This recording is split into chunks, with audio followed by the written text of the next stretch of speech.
ಬೆಳೆದು ಒಳಗೊಳಗೆ ಹರಿಯುವವಳು, ಜೀವ ಹಿಂಡಿ ಇಪ್ಪೆ ಮಾಡಿ ಒಳಗೊಳಗೆ ಕೊರೆಯುವವಳು.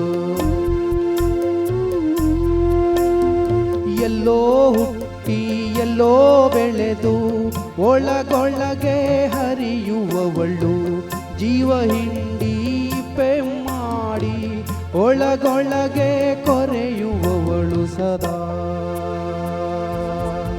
ಗುಪ್ತಗಾಮಿನಿ ನನ್ನ ಶಾಲ್ಮಲ ಸದಾ. ಗುಪ್ತಗಾಮಿನಿ ನನ್ನ ಶಾಲ್ಮಲ.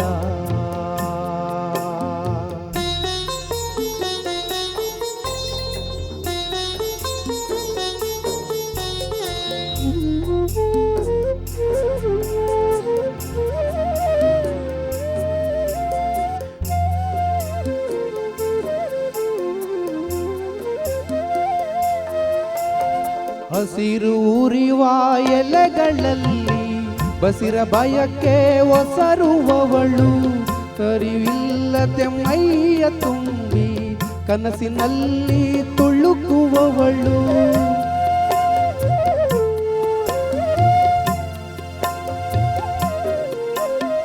ಹಸಿರು ಮುರಿವ ಎಲೆಗಳಲ್ಲಿ ಬಸಿರ ಭಯಕ್ಕೆ ಒಸರುವವಳು, ಅರಿವಿಲ್ಲದೆ ಮೈಯ ತುಂಬಿ ಕನಸಿನಲ್ಲಿ ತುಳುಕುವವಳು ಸದಾ.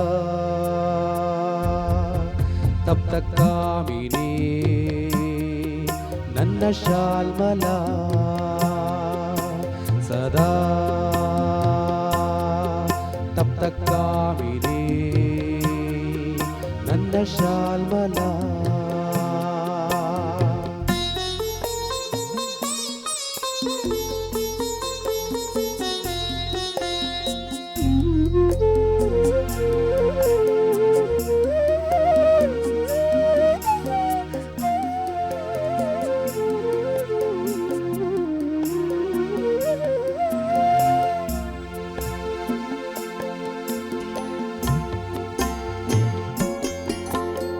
ಭೂಗರ್ಭದ ಮೌನದಲ್ಲಿ ಜುಮ್ಮೆನ್ನುತ್ತಾ ಬಳುಕುವವಳು, ಅರಿವಿಲ್ಲದೆ ಮೈಯ ತುಂಬಿ ಕನಸಿನಲ್ಲಿ ತುಳುಕುವವಳು.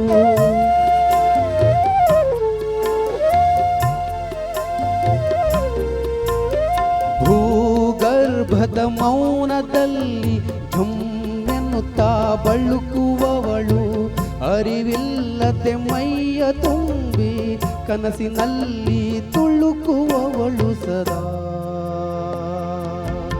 ಸುಪ್ತ ಮೋಹಿನಿ ನನ್ನ ಶಾಲ್ಮಲ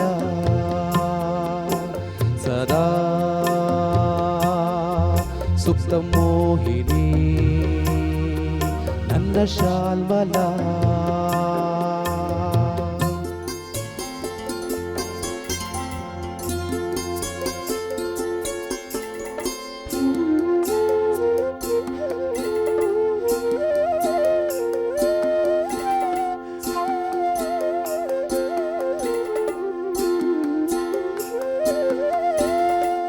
ನನ್ನ ಬದುಕ ಭುವನೇಶ್ವರಿ ನನ್ನ ಶಾಲ್ಮಲ, ನನ್ನ ಹೃದಯ ರಾಜೇಶ್ವರಿ ನನ್ನ ಶಾಲ್ಮಲ.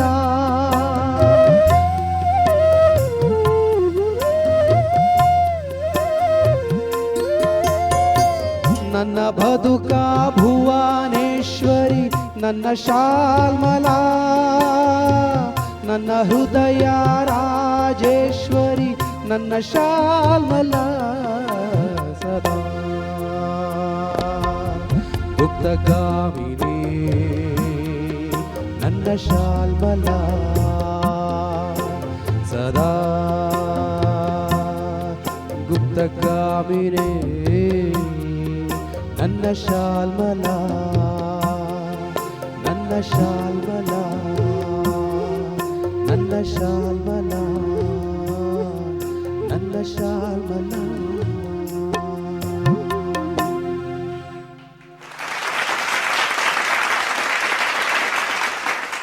ಅರ್ಚನಾ ಉಡುಪ ಮ್ಯಾಮ್.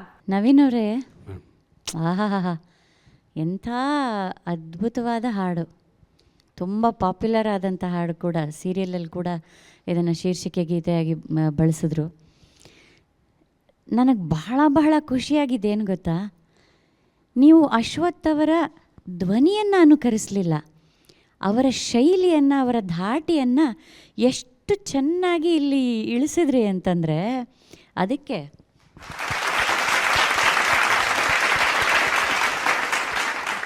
ಆಮೇಲೆ ಎಲ್ಲೆಲ್ಲಿ ಆ ಸೂಕ್ಷ್ಮಗಳನ್ನು ಕೊಡಬೇಕೋ, ಎಲ್ಲೆಲ್ಲಿ ಆ ಧ್ವನಿಯಲ್ಲಿ ಏರಿಳಿತಗಳನ್ನು ಕೊಡಬೇಕೋ, ಎಲ್ಲೆಲ್ಲಿ ಆ ಭಾವನೆಗಳನ್ನು ಕೊಡಬೇಕೋ ಅದನ್ನೆಲ್ಲ ಬಹಳ ಚೆನ್ನಾಗಿ ಕೊಟ್ರಿ.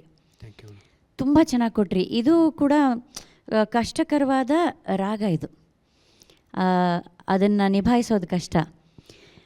ಒಂದು ಚರಣದ ಕೊನೆ ಮಾತ್ರ ಅಲ್ಲೊಂದು ಸಂಗತಿ, ಒಂದು ಅವರೋಹಣದ ರೀತಿಯಲ್ಲಿ ಬರುತ್ತಲ್ಲ, ಅದನ್ನು ಮಾತ್ರ ಹಾಡಿ. ಕೀಬೋರ್ಡ್ ಕೊಡಿ. ನನ್ನ ಬದುಕ ಭುವನೇಶ್ವರಿ, ನನ್ನ ಶಾಲ್ಮಲಾ, ನನ್ನ ಹೃದಯ ರಾಜೇಶ್ವರಿ, ನನ್ನ ಶಾಲ್ಮಲಾ. ಈಗ ಕರೆಕ್ಟಾಗಿ ಬಂತು. ಆವಾಗ ಆ ಅವರೋಹಣ ಅದರಲ್ಲಿ ನನ್ನ ಅದಿ ಆ ನೋಟೇನೋ ಬಂತು ಅಂತ ಕಾಣುತ್ತೆ. ನನ್ನ ಬದುಕ ಭುವನೇಶ್ವರಿ, ನನ್ನ ಶಾಲ್ಮಲಾ, ನನ್ನ ಹೃದಯ ರಾಜೇಶ್ವರಿ, ನನ್ನ ಶಾಲ್ಮಲಾ. ಯಾವುದೋ ಒಂದು ನೋಟು ಆ ರಾಗದಿಂದ ಸ್ವಲ್ಪ ವಿಭಿನ್ನವಾಗಿ ಕೇಳಿ ಬಂತು. ಈಗ ಪರ್ಫೆಕ್ಟಾಗಿ ಹಾಡಿದ್ರಿ. ಸೊ ಅದೊಂದು ಸಣ್ಣ ಸೂಕ್ಷ್ಮದ ಜಾಗ ಬಿಟ್ಟರೆ ತುಂಬ ಅದ್ಭುತವಾಗಿ ಹಾಡಿದ್ರಿ. ಇದನ್ನು ಬಹುಶಃ ನಿಮ್ಮ ಧ್ವನಿಯಲ್ಲೇ ಮುದ್ರಿಸಿದ್ದಿದ್ರೆ ಚೆನ್ನಾಗಿರ್ತಿತ್ತೇನೋ ಅಂತ ಅನಿಸೋಷ್ಟು ಚೆನ್ನಾಗಿ ಹಾಡಿದ್ರಿ. ಒಳ್ಳೆಯದಾಗಲಿ ನವೀನ್ ಕುಮಾರ್ ಅವರೇ, ಹೀಗೆ ಚೆನ್ನಾಗಿ ಹಾಡ್ತಾಯಿರಿ. ದೇವ್ರು ಒಳ್ಳೇದು ಮಾಡಲಿ. Thank you. Vemagal Narayana Swamy sir. Naveen sir, ತುಂಬ ಒಳ್ಳೆ ಹಾಡು ಇದು. ನೀವೇನಾದರೂ ಒಂದಷ್ಟು ಹಾಡುಗಳನ್ನ ಸಿ ಡಿ ಗಿಡಿ ಏನಾದರೂ ಮಾಡಿದಿರಾ?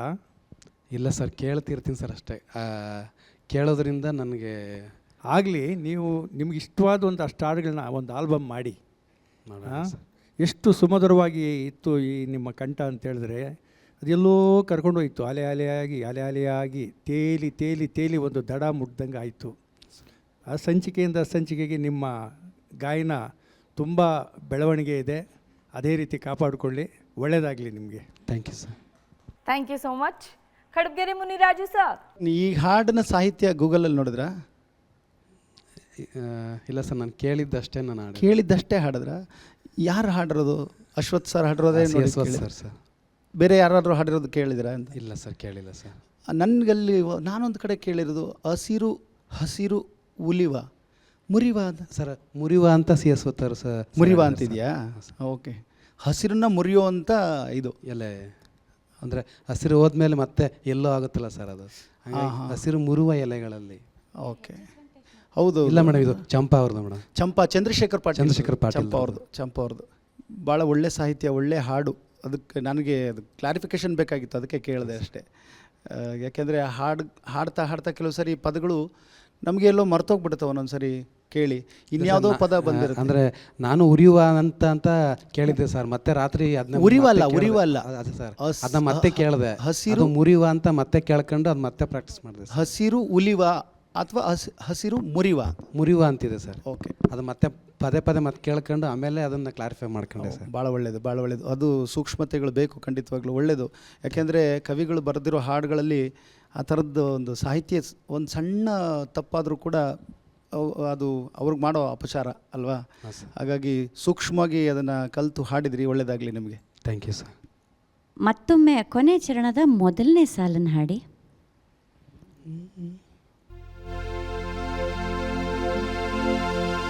ನನ್ನ ಬದುಕ ಭುವನೇಶ್ವರಿ. ಅಶ್ವಥ್ ಅವರು ಹೀಗೆ ಬಿಡಿಸಿ ಹಾಡಿದಾರಾ? ಅಂದ್ರೆ ಅವರು ಫುಲ್ ನನ್ನ ಬದುಕ ಭುವನೇಶ್ವರಿ ಅವ್ರು ಹಿಂಗೆ ತಗೊಂಡಿದ್ದಾರೆ. ಅದನ್ನು ನೀವು ಬದಲಾಯಿಸ್ಕೋಬಾರ್ದು ಸಿಂಗರ್ಸ್ ಅಂತಿಲ್ಲ. ನೀವು ಇನ್ನೂ ಅದನ್ನು ಬೆಟರ್ ಮಾಡಲಿಕ್ಕಾದರೆ ಚಂದ. ನನ್ನ ಬದುಕ ಭುವನೇಶ್ವರಿ ಹಾಗೆ ಹಾಡ್ಬೋದಲ್ವಾ? ಅದು ಭುವನೇಶ್ವರಿ ಅಂದಾಗ ನಮಗೆ ಸ್ವಲ್ಪ ಏನೋ ಬೇರೆ ಥರ. ಆಮೇಲೆ ಬದುಕ ಅಂದರೆ ನೀವು 2 ಸಲ ಬದುಕ ಅಷ್ಟೇ. ಅದು ಫಸ್ಟ್ ದೊಡ್ಡ ಬಾ ತಗೊಬಿಟ್ಟೆ, ಆಮೇಲೆ ಮಾಮೂಲಿ ಬಾ. ಅದನ್ನು ತಗೊಂಡ್ರಿ. ಆಮೇಲೆ ಒಂದು ಜನಪದದ ಭಾಷೆ ಕೂಡ ಬಂತಲ್ಲಿ, ಹಾಂ ಸರ್. ಹಿಪ್ಪೆ ಮಾಡಿ ಇಪ್ಪೆ ಮಾಡಿ, ಹಾಂ ಸರ್. ಅದು 2 ಸರಿ ಇದೆ ಆ್ಯಕ್ಚುಲಿ. ಇಪ್ಪೆ ಗಿಡ ನೋಡಿದಿರಲ್ಲ? ಹಾಂ ಸರ್, ಗೊತ್ತು ಸರ್. ಹಿಂಡಿ ಇಪ್ಪೆಕಾಯಿ ಮಾಡೋವಂಥದ್ದು, ಹಿಂಡ್ಬಿಟ್ಟು ಇಪ್ಪೆಕಾಯಿ ಮಾಡ್ತಾರೆ ಅಂತಾರಲ್ಲ, ಹಾಂ ಸರ್. ಇಪ್ಪೆ ಮಾಡೋದು ಅಲ್ವಾ? ಹಾಂ ಸರ್. ಹಿಪ್ಪೆ ಅದು ನೀವು ಜನಪದದ ಭಾಷೆನೂ ತಂದ್ರಿ ಅಲ್ಲಿ. ಒಳ್ಳೆಯದಾಗಲಿ. ಆಯಿತು.